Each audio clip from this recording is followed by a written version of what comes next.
जहालत को चांद की तारीखों पर लड़ाया जाता रहा, जबकि अकल वालों ने चांद ही को जेर कर लिया। अब भी मौका है, बदल लो खुद को दुनिया के आखिरी दर्जे के गुलामों। जहालत के मारों का कहना है कि चांद पर पहुंच गए तो क्या हुआ, जन्नत में तो नहीं पहुंच सकते ना। हिंदुस्तान को पाकिस्तान का जवाब, यानी काफर के कदम पड़ने के बाद भी क्या हम चांद देकर ही ईद करेंगे? चांद नापाक नहीं हो गया क्या? रोयते हलाल कमेटी क्यों एक्शन में नहीं आई? मौजूदा हालत के मुताबिक पाकिस्तानी इंतजामिया ने चांद पे मुकदमा दर्ज कर लिया है। भारत के चांद पे उतरने के बाद पाकिस्तानी इदारों का खुफिया इजलास हुआ और इसमें फैसला किया गया है कि चांद पाकिस्तान की बदनामी का बाइस बना है, इसलिए चांद पे 9 मई के मुल्जिमान की मुआवनत का मुकदमा दर्ज किया जाएगा। इदारों में बैठे अजीम साइंसदानों ने हुक्म दिया है कि चांद पर दहशतगर्दी, बगावत और पाकिस्तान से गद्दारी का मुकदमा दर्ज किया जाए और पूरे मुल्क में चांद नामी नौजवान दर लिए जाएं। इसके बाद वालिदैन ने अपने बच्चों को और महबूबा ने अपने महबूब को चांद की बजाय सूरज कहना शुरू कर दिया है। चांद पर जो माई सदियों से चरखा काट रही है, इसने इंडियन चंद्रयान की टीम के जरिए पैगाम भेजा है कि वो 9 मई के वाकयात की मजम्मत करती है। 76 साल बाद हिंदुस्तान ने तो एक चांद पे ही तो कदम रखा है, तो कौन सा तीर मार लिया है? हमने 76 सालों में जितने चांद चढ़ाए हैं, हिंदुस्तान तो हमारे कदमों की खाक तक नहीं। अब ये ना पूछेगा कि कौन कौन से चांद चढ़ाए हैं। अवाम को बिजली सब्सिडी देने के लिए पैसे हैं और न इलेक्शन के लिए। पाकिस्तान को तारीखी महंगाई पर नोबेल प्राइज के लिए नामजद किया जाए, जहाँ 1.5 साल में अशिया जरूरिया की कीमतें 120 से 135% बढ़ी हैं। इंडिया ने चंद्रयान के जरिए चांद पे पांव रख दिया और हमने आईने पाकिस्तान पर। पैसे खर्च कर इनका चंद्रयान चांद पर पहुंच गया और पैसे खर्च कर हमारा चंद्रयान लंदन पहुंच गया। पिछले 16 माह में शहबाज शरीफ और बिलावल भुट्टो ने जितने बैरूनी दौरे किए, उतने पैसों में तो पाकिस्तान भी अपना मिशन चांद पर भेज देता। शहबाज शरीफ का कहना है, इंडिया को चांद पर अगर मादनियात मिली तो इसे बरसगीर पाक को हिंद की तकसीम के मुताबिक पाकिस्तान का हिस्सा अदा करना होगा। आप लोग फिक्रमंद ना हो, वहाँ से भी पाकिस्तान को ट्रिलियन डॉलर्स की मादनियात हासिल होंगी। एक तस्वीर के दो रुख, एक बरसगीर, 2 मुल्क, एक पाकिस्तान, दूसरा इंडिया। एक मुल्क अरबों रुपए इस्तेमाल करके तीसरी और कामयाब कोशिश में चांद पर पहुंचने में कामयाब, दूसरा मुल्क गरीब और पसमानदा राया की चमड़ी उधेड़ने की कोशिश में कामयाब। Well done Pakistan, well done all हुक्मरान, इस्टेब्लिशमेंट, माफियाज। मसला सारा यही है। पीपी की सारी बातें और सारे काम फाइलों तक ही होते हैं और लिखाई तक होते हैं। बिलावल के दौरे भारत को जो कामयाबी के चांद आपने इस पोस्ट पर लगाए हैं, इसके बरक्स इंडिया का वजीर खारजा पूरी दुनिया में छाया हुआ है, सिर्फ इस बंदर की नालायकी की वजह से। मुझे तो कभी कभी लगता है कि इंडिया ने कोई जादू किया है पाकिस्तान के साथ। टाइम मशीन से पाकिस्तान को कोई हिटलर के दौर में पहुंचा दिया गया है और खुद चांद पर चले गए। इतना जुल्म, बर्बरियत और महंगाई, अल्लाह अल्लाह। बचपन से सुनते आ रहे थे कि कश्मीर बनेगा पाकिस्तान। वाकई इन्होंने पाकिस्तान को कश्मीर की तरह बना दिया। न बोल सकते हैं, न सुन सकते हैं, न कह सकते हैं। क्या इसलिए आजादी ली थी अंग्रेजों से? हालात से तो ये भी लगता है कि पाकिस्तान कभी आजाद हुआ ही नहीं। आजादी तो हिंदुस्तान ने मांगी थी, मुसलमानों ने पाकिस्तान मांगा था। हबीब जालिब ने क्या खूब कहा है,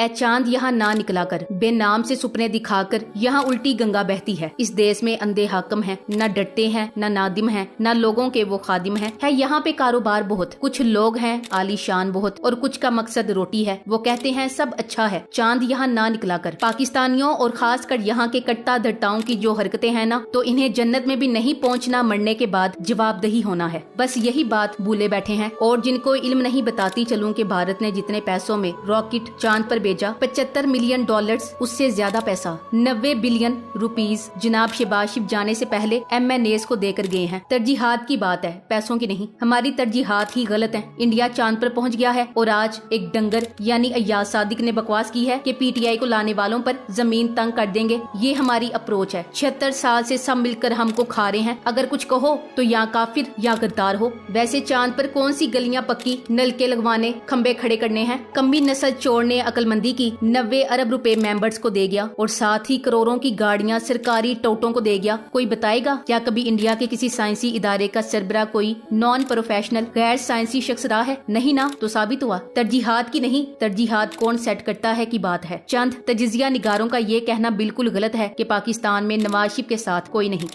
पाकिस्तान में नवाज शरीफ के साथ 27 न्यूज चैनल्स, 127 अखबारात और 2700 सहाफी हैं, मगर फिर भी वो इमरान खान की मैदान में मौजूदगी की सूरत में इलेक्शन लड़ने को तैयार नहीं। यूं तो जेल में बहुत सौ की बहुत सी रसाई है, मगर मुसद्दिका इतलात ये है कि इमरान खान के जेरे इस्तेमाल टॉयलेट बंद है, जिसकी वजह इन्हें मसाइल का सामना है। खान साहब ने खुद बताया है कि मेरे सर के ऐन ऊपर कई हजार वाट का बल्ब जल रहा है। वो बल्ब किसी भी तौर चैन नहीं लेने देता। इब्तिदाई 2 दिन में इसकी वजह से सो नहीं सका, लेकिन अब मैं इसका आदी हो गया हूँ। मुझे पता भी नहीं कि वो जल रहा कि नहीं, वो दरवेश, वो मलंग इसका भी आदी हो गया है। आपकी तमाम तर कोशिशों का इस पर कोई असर नहीं हो रहा। आप लोग इमरान खान को तोड़ने की कोशिश में गिरते ही चले जा रहे हैं। सबसे ज्यादा लर्जा खेज बात यह है कि इमरान खान का लगातार वजन कम होता जा रहा है क्योंकि इनको जहर दिए जाने का खदशा मौजूद है। इमरान खान इन हालात में भी साबित कदम है और इनका पैगाम है कि कौम को गुलामी की तरफ धकेल दिया गया है। अब जो सोचना है और जो करना है वो कौम ने करना है। इमरान खान को अजियत देने का सिर्फ एक मकसद है कि किसी न किसी तरह इसे अंदर से तोड़ दिया जाए। बाहर से तो नहीं टूट सके, शायद अंदर से ही टूट जाए। तो गुजारिश ये है कि इमरान खान जिस मटेरियल से बना हुआ है ना, जब वो अंदर से डाल लेता है ना कुछ करने की तो करके रहता है। इस वक्त का इमरान चट्टान से भी ज्यादा पहाड़ की तरह साबित कदम है। आपने जितनी भी कोशिशें की हैं उसका इस पर असर उलट हुआ है। क्या ये सच है कि कलेजा चबाने की शोहरत रखने वाली खातून को इमरान खान की जेल से वीडियोस बनाकर भेजी गई हैं? एक निजी टीवी चैनल के रिपोर्टर का क्लिप सोशल मीडिया पर चल रहा है जिसमें वो ये खबर ब्रेक कर रहे हैं। अगर ये खबर दुरुस्त है तो बंदा पूछे ये किस किस्म के लोग हैं और इनके किस किस्म के वाहियात शौक हैं। हमने आज तक किसी खातून को इतने फख्र से ऐलान करते नहीं सुना कि मेरे पास कई ताकतवर लोगों की वीडियोस हैं जो मेरे वालिद सही वक्त आने पर रिलीज करेंगे। अल्लाह इस मुल्क की हिफाजत करे। किस अजाब विच पै गया है पूरा मुल्क। शुक्र है हमारा चांद पे कोई सैटेलाइट नहीं है, वरना वहाँ पर भी सीसीटीवी लगाकर लोगों की वीडियोस बनाएंगे। कोई रिसर्च करने से तो हम रहे। बट्टाग्राम वाक़े के बाद यकीन हो गया कि खान वापस जरूर आएगा। रस्सी जो दराज थी तेजी से खींची जा रही है। गुज़श्ता 1.5 साल से जारी निशानियों में से ये भी एक निशानी थी। जिस अरसे में पहली दफा हर जोड़ तोड़ में कामयाब रहने वालों को नाकाम होते देखा। हुकूमत गिरी तो लोग दीवाना वार ऐसे खड़े हुए जिसकी मिसाल नहीं मिलती। पहली दफा किसी सियासतदान ने झुकने और डील से ऐसा इनकार किया कि घर पर हमले, 200 मुकदमात और कातिलाना हमले भी झुका सके, न बाहर जाने पर आमादा कर सके, जो इनकी सबसे कामयाब तकनीक होती थी। खोई इज्जत पाने के लिए तवील एपिसोड भी उल्टा गले पड़ा, वरना इतने नालायक तो हरगिज नहीं थे कि ये छोटा सा काम मुकम्मल न कर सकते। मगर अल्लाह जिसकी मत मार देता है वो सामने पड़ा गिलास उठाने की भी तरकीबें सोचता रह जाता है। जमहूरी मुल्क में एक रिटायर्ड जज मार्कंडे कांजू अपने ख्यालात का इजहार कर रहा है जिससे बाकी लोगों में फिक्री सोच आती है। हम तो ना 3 में ना 13 में, हम तो बस ये सोचते हैं हुकूमत गिरानी कैसे है, चोरों को वापस कैसे लाना है, इमरान खान को कैसे फिक्स करना है। हमें बैरूने मुल्क मुकीम पाकिस्तानियों का सिर्फ पैसा चाहिए। हम एक्सपोर्ट नहीं बढ़ाना चाहते। हमें पुलिस स्टेट जैसा मुल्क चाहिए जहाँ चंद लोगों को फायदा हो और बाकी जहन्नुम में रहे। कुछ दानश्वर अपनी लंडे की दानश्वरी जानने यहाँ भी मौजूद है जिनका कहना है मोदी सरकार ने चंद्रयान मिशन को चांद पर भेजने के लिए लाखों डॉलर खर्च किए, लेकिन ये बेहतर होता अगर वो इसी रकम को पूरे हिंदुस्तान में बाथरूम बनाने और गुर्बत खत्म करने के लिए इस्तेमाल करते। और ये कि इंडिया के चांद पर जाने से आम आवाम को क्या मिलेगा। चंद्रयान के चांद पर उतरने से पहले ही बैरूनी सरमायाकारों ने भारतीय स्पेस कंपनीज में $2500 मिलियन